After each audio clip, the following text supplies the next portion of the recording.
The thing that looks like the worst thing that could happen to a narcissist might actually be the only way of healing. It's the only thing that opens the door for the narcissist. Most things you'll find about narcissism is about self-awareness, understanding the disorder, and naming the defenses.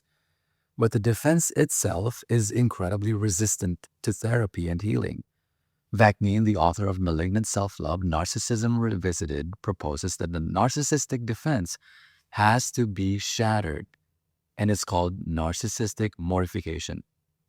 To understand mortification, you start with the mother. The narcissist was the first victim of narcissistic abuse. The primary caregiver did to them what they do later on to everyone else. Mother objectified the child, did not allow separation, did not allow individuation. Used the child to obtain narcissistic supply. In some cases, abused them. In all cases, refused to let the child develop a stable sense of self separate from their caregiver's needs. This is the original mortification. Mother was the first to shatter the child's sense of grandiosity. Not maliciously, by the way, in most cases, just carelessly, haphazardly. The child was too small to survive this unprotected. So the child did what children do, created a false self to stand in front of the real one, an omnipotent persona, a fictional character who could handle what the actual child could not. That false self became the solution. It also became the prison. The narcissist passes on the abuse because the only tool they have for relating to other people is the tool that was used on them. They channel their mother's behavior. They do to their intimate partners exactly what was done to them. Most intimate partners collaborate in this charade. They agree to play the roles in the shared fantasy, and for a while the system holds. The word sounds clinical. The experience is not. Mortification is a sudden, complete collapse of the false self when reality becomes undeniable. It's not disappointment or embarrassment. In fact, he uses the word annihilation. The entire internal architecture of the narcissist built to survive their early world comes apart when a meaningful person refuses to play their role, like when a spouse leaves and the narrative collapses, when an employer fires them and the grandiosity has no audience, when someone looks directly at them and says what nobody was supposed to say. The narcissist sees the train coming head-on and is chained to the rails of their own grandiosity. They know it. They are impotent about it. The train doesn't stop. This is not fear, which is anticipatory. This is terror, something that already happened. The false self has already failed. The internal representation of who they claim to be has collided with the person standing in front of them, and the collision is total. When this occurs, the narcissist is briefly exposed to their own disorder without the buffer. They have no grandiosity to filter. They have no narrative to deflect. All they've got is the raw experience of what they are. This is the most terrifying moment of their life. It is also, Vaknin argues, the first genuine opening for change that has ever existed in the narcissist's psychology. It's also important to understand that mortification is not only a narcissistic crisis, it's a universal developmental process. In healthy childhood, we all go through mortifications. We are small, weak, surrounded by godlike adults who can do anything and owe us nothing. The gap between what we need and what we can actually get is mortifying by definition. And mortification serves a function. It teaches the infant to distinguish between internal and external, between self and other, between what they want and what is actually available. It is how we learn to delay gratification, how we begin to select among options and make decisions. Healthy mortification leads to the development of functional structures. The child learns they are not omnipotent. They survive the learning, they integrate the limit. But when mortifications are too many, too overwhelming, or too cruel, repression and dissociation become necessary. The child cannot metabolize what is being done to them, so the child splits. There is the false self that handles the world, and there's the buried true self that never got to develop. The defenses that form next include omnipotence, omniscience, entitlement, invincibility, paranoid projection, and magical thinking. Vecnin calls these compensatory cognitive deficits. They are not the narcissist's personality. They are the wreckage of a developmental process that was interrupted by trauma. Understanding this mechanism is not about sympathy, but more a diagnostic context. The narcissist is not evil. The narcissist is a child who never finished becoming a person they are presenting as an adult. Vecnin uses a useful metaphor. The false self is the kidnapper, and the narcissist is the hostage. The hostage stopped knowing they were being held hostage decades ago, just like Stockholm Syndrome. The false self took over early in life, and over time it became indistinguishable from identity. The narcissist does not experience themselves performing. They experience themselves as being. The hostage believes they are the kidnapper. Mortification is the moment the kidnapper weakens, the grip slips, because reality has finally been too much to metabolize. The narcissist has been caught exposed, confronted with undeniable information about themselves. In that moment of vulnerability, Vecnin says the narcissist has a choice. They can use the opening to reach the true self, to finally make contact with who they actually are underneath the architecture, to renegotiate from inside the hostage situation. Or they can do what the defense machinery immediately starts doing: rebuild the false self, restore the grandiosity, and go back to sleep. Most narcissists choose going back to sleep. The mortification passes, the defenses reassert, the opportunity closes. This is why spontaneous mortification so rarely produces lasting change. The experience happened to them. They were not ready to metabolize it. The train came and went, and they're still chained to the same rails. And here's something counterintuitive. Narcissists tend to surround themselves with people who have the capacity to mortify them. Vecni points out they choose intimate partners who recreate the primary trauma. Mother was the first to mortify the child. The child created the false self as protection against the mortification. Decades later, the narcissist finds partners who mirror the original wound. People who are unstable, critical, dismissive, or emotionally dangerous. They gravitate toward these partners not because they enjoy suffering, but because they're trying to resolve the original conflict. They're trying to get mortified again and come through it differently.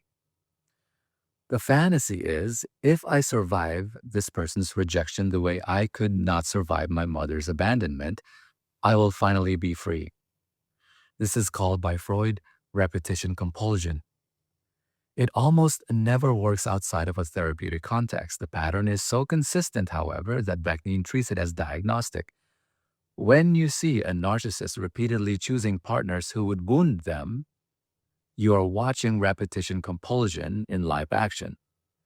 They are selecting for the exact experience they need in order to heal. And then when the moment arrives, they fail to do the work. Some partners of narcissists have reported that they felt their rejection was what the narcissist actually wanted, that they were being used to wound, that the relationship was always about the narcissist's need to be hurt rather than to be loved. Bakhtin says this is not paranoia on the partner's part. It is an accurate perception of what is happening structurally. Cold therapy is Bakhtin's attempt to create mortification on purpose in a controlled clinical setting with professional support available when the experience threatens to become destructive. Every other therapeutic approach asks the narcissist to use the false self to dismantle the false self. Cognitive therapy asks the narcissist to analyze their own defenses using the defenses themselves. Insight-based therapy asks the narcissist to report honestly on their internal state, not knowing that the false self will happily provide a performance version of the report. None of these approaches can penetrate the hostage situation because they're all being conducted from the inside the hostage. Cold therapy works differently. It deliberately destabilizes the false self. It creates conditions that resemble the original traumatic environment.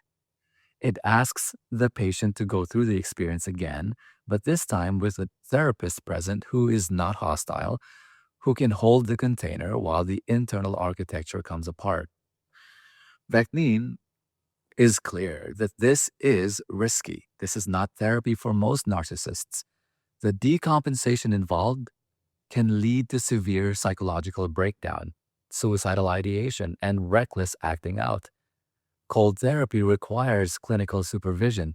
It is not appropriate for patients who do not have the ego strength to survive this process without fragmenting permanently. So cold therapy's mechanisms involve what Vectin calls controlled regression. He describes it as moving the patient backward through the developmental sequence. If you decompensate as a psychopath, you become a narcissist. If you decompensate as a narcissist, they become a borderline. If you decompensate as a borderline, they become psychotic. This sequence, Vectin says, goes both ways. It progresses forward in pathology, but it can regress backward under sufficient pressure. Cold therapy uses this in reverse. The therapist applies pressure to the narcissist's defenses until the false self collapses. The patient regresses, and if the therapist does this carefully, they can guide the patient back to the developmental point where the original failure occurred. The phase Vectin calls the psychotic phase, where the child had not yet separated from the mother, had not yet begun to individuate.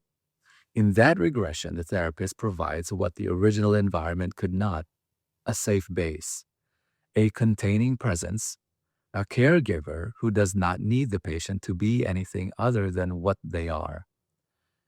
The inner child who got stuck at 3 or 4 or 11 get another chance to try, not to stay stuck, to pass through the stuck point with proper support and come out the other side. What Vecnin means by giving the inner child a second chance is not talking to the inner child, but by recreating the conditions that created the wound and providing different holding while the patient goes through them. And cold therapy includes a philosophical reframe that Vecnin presents as central to the treatment. Is actually really useful. He asks the client to regard their life as a film. It's a great reframe. At every significant decision point, the client is instructed to evaluate their choices by asking one question.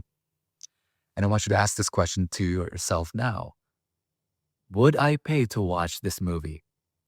If the answer is no, transformation is called for. It's not about shame. It's not about moral judgment. It's about the narcissist's relationship to the narrative itself. The narcissist is perpetually constructing a story about who they are and what their life means. The movie director framework turns that addiction against the false self. It says, you are invested in this narrative. Fine. Now be the audience. Would you choose to watch it? The narcissist who can honestly answer no to this question has already begun to separate from the false self's immunity to reality. They are no longer the director who cannot be criticized because they control all the cameras. They are the director who has to answer to the audience of one, themselves. If the answer to the question is consistently no, the narcissist is confronted with a question they cannot deflect. What would it take to make this story worth telling? As I've gone over in the previous episode, Vecnine argues no known therapy cures narcissism, not even cold therapy. Cold therapy has a very limited sample of clients who have completed the full process. The results in that sample were positive, but the sample is not large enough to establish clinical consensus. What cold therapy offers is not cure, it offers the possibility of a different relationship to one's own disorder. A person who has been through mortification, who has confronted the false self and survived the encounter, comes out the other side with something that resembles earned security. They have nothing left to protect and no performance left to maintain. The hiding is over. What remains is a person who has to decide from scratch who they actually want to be. This is not a redemption arc. Most narcissists will not submit to cold therapy. Most will rebuild their false self after the next crisis and continue as before. The question for those interested is not whether this path is right for the narcissist in their life. The question is whether understanding this process gives better language for what genuine change actually requires. Not insight or medication. It's not a better explanation. It's actually a shattering. And then what you do with the pieces.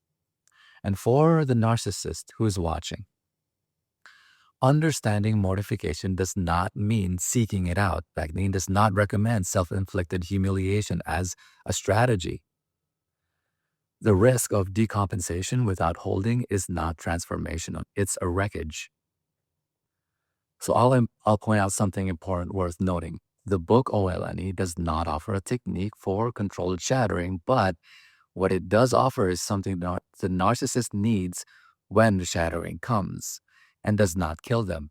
Non-judgmental acceptance of what they find inside. Non-judgmental acceptance is the third pillar in the three foundations in the book OLNE. By the way, the three pillars in the book OLNE are for healthy relational dynamics. When the false self is down, the narcissist can finally see the architecture of their own defense system. The last thing they need is another verdict, another performance requirement, another standard they have already failed.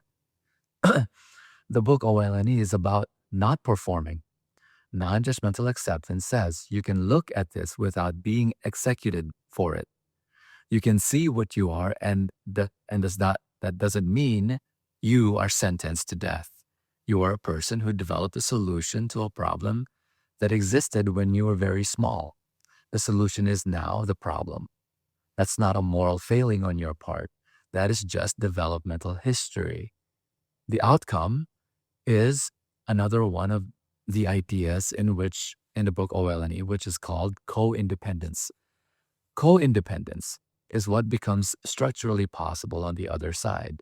When the false self is no longer running the show, the narcissist is capable of relating to another person without needing them to be an extension of the self, a source of supply, or a container for unintegrated parts. Genuine relating becomes theoretically possible, not guaranteed, not easy, but structurally available in a way that it wasn't there before.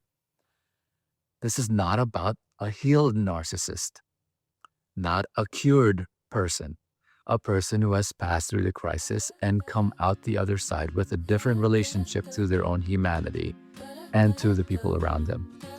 Thank you for watching this episode. I'll see you in the next one. Bye-bye. I see you, all of you, the whole mess, the whole truth, and I'm still here, still here. You don't have to hide the parts that ache. I know where they live, I know their names. Give me the honest version, give me the one that shakes, because we are not glass, we are the kind of thing that stays. Open, open, come as you are, stay, stay right where you are. Oh, oh, oh, I want the honest part. Stay, stay, I know your scars. No, oh, oh, oh. I want the honest part. Stay, I know your scars. Your hands on the table, your face in the rain. No perfect little answer, no rehearsed up